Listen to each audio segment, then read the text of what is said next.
Good afternoon, folks. I hope you're hungry for some juicy stories. Enjoy.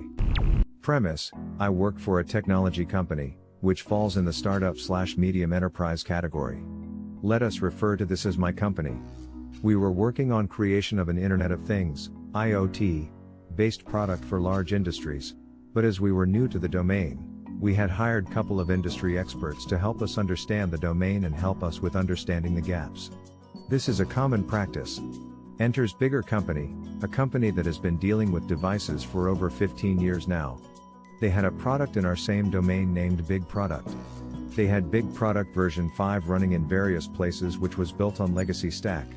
Their new version Big Product 6.0 tanked really hard among their clients, and they needed someone who dealt with better technology to help them build their product, and that brought them to us.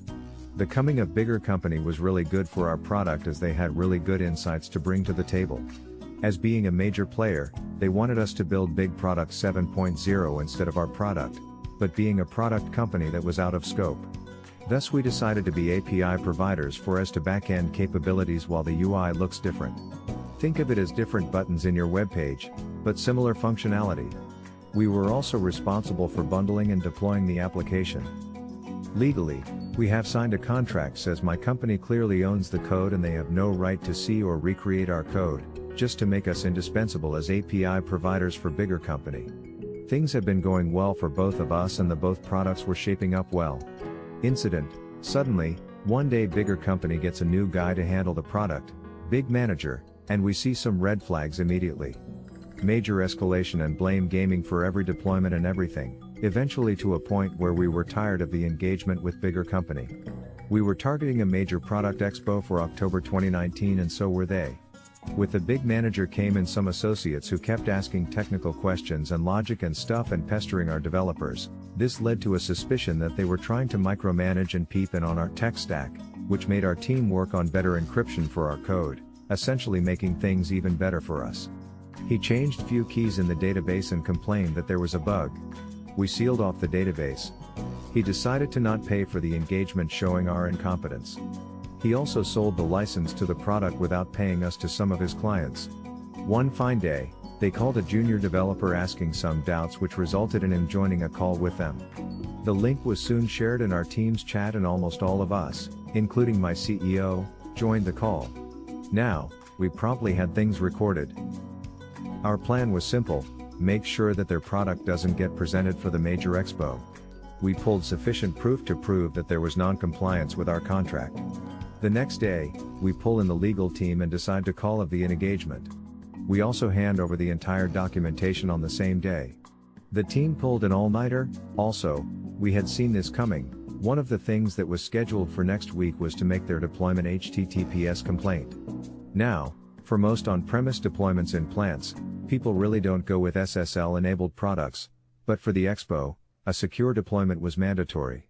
They did not have this, which meant they can talk about their product, but can't show it in real time. We actually were open with a try it out for free. Now, things looked bad for them for the expo, but they were still bigger players and had a larger client base. We changed the look of our product, and called it our product 2.0. It is the same product, but looks different, and word got out that Big Product 7.0 runs on our product 1.0, and man, our stalls were filled with their clients who were not pleased with their earlier product. 6.0, the one that tanked. What big manager might have never understood is that what actually happened wrong for him. With every escalation mail he sent, our team became slower for him. We pushed him to a place where he decided to build on his own. What he did not realize was that was exactly what we wanted him to do. We had started the preparation of 2.0 in parallel for the expo. We had every intention of ditching them before the expo. We had no intention of upgrading their security for the expo. Soon after the expo, we canceled license to all their clients, and when they came barging into the doors of bigger company, they pointed to us. We were more than happy to reinstate their products, and as a gesture for their inconvenience, we gave them our product 2.0 with no migration charges. Bigger company currently doesn't sell the software, or do they? They are pretty much irrelevant. This has been 4 years ago, so the sting is gone and my revenge has been had. We dated for 4 years and had what I thought was a great relationship. We were both well-established professionals who both owned homes in the same neighborhood and both with daughters in the home. Her daughter was 11, and mine was 16 when we met. We had actually planned to get married, build a house, and raise the two together. We planned the house build because she had recently been diagnosed with a neurological disease that would eventually put her in a wheelchair, and need something ADA-friendly. During the planning stages, I began doing landscape and construction projects on her home to increase the resale value. All in, I invested roughly $30,000 USD into the home, running everything through my side construction business for tax, permitting, and resale purposes. We had a contract that payment would be made upon the sale of the home. I produced invoices for each and every project, but never pushed for payment because of the prior agreement. Fast forward 6 months, we're looking at property to develop and finalizing drawings on the home when I began feeling ill. I couldn't eat, constantly vomiting and passing blood. I began noticing that my abdomen looked swollen, which was odd because we were both very clean eaters and were in the gym every day. So I went to the doctor and began having tests done. During this time, she began having small cognitive issues, and the stress of her current position was exacerbating her condition, so she took a $20,000 per annum cut in pay along with a lesser position inside the company.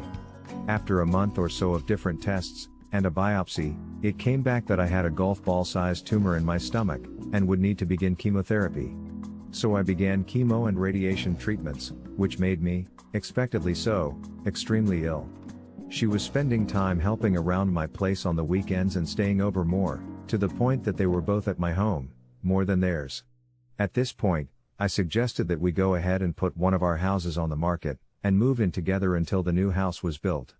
I have great supplemental insurance as well as a long-term illness plan, so using that coupled with the sale of one of our houses would push us through comfortably, and help ease the financial stress on her.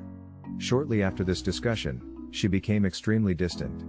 Her daughter wasn't coming down and hanging out with mine anymore, she had excuses for not getting together. She quit driving me to treatments and stopped staying over. She then dropped a bomb. A sentence that will forever be burned into my psyche: I love you, but I can't see myself taking care of someone this sick in the long term, and I don't think we should see each other any longer. In a text. It broke me. I won't lie. This was the first woman I had ever opened up to and planned a life with since my wife died when my children were 1 and 3. However, I tried to be mature about it. I forced myself to understand her position and to accept what I could not change.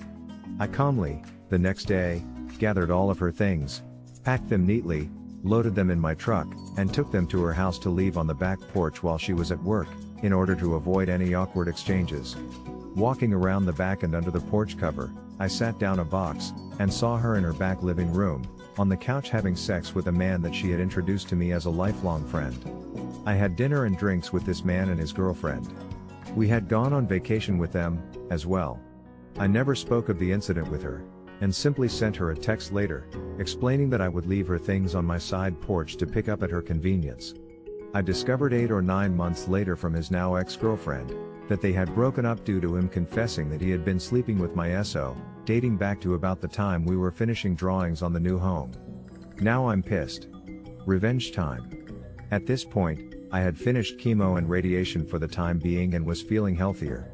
I was going through some much neglected paperwork when I ran across the file that contained $32,680 in unpaid, long overdue invoices, which were promptly sent to my attorney to begin lien proceedings on the home. It turns out that I couldn't have done this a moment too soon because she was set to put her house on the market. Coupled with interest over the course of, what was then, 19 months overdue, the invoices were hefty. That, along with the agreement of settling them when the house was sold and attorney fees, left her with roughly $10,000 after the sale of the home and settling her current mortgage. She promptly had to back out of the purchase of another home and moved in with her oldest daughter, Sil, and 2 grandchildren. She also had to leave her job and begin receiving disability. I ran into her a little over a year ago, and she looked as if she had aged 20 years, and was in the wheelchair we had talked about. We chatted cordially but briefly and I excused myself and went on with my day. A few days later, her younger daughter called me and spoke of my running into her mom, and could we hang out sometime. I gave a vague answer, thanked her for calling and again, went on with my day. The ex then called me a week or so later, and began apologizing for leaving me as she did. Again, cordial but short, I thanked her for calling and hung up. She began texting and this went on for several weeks until one she asked if I could ever see us rekindling what we had, to which I replied, I can't see myself taking care of someone so sick in the long term. Remember the box on your back porch? Did you think that, lifelong friend, brought that over to you from my house? Good luck to you. Goodbye. I sometimes feel guilt over this, but not much, and not often. What did you think? What would you have done differently? Share your opinions in the comments. And if you enjoyed the stories, slap that like and subscribe button for more of them, and don't forget to support the original writers with an upvote, links are in the description. Peace out, and catch you tomorrow.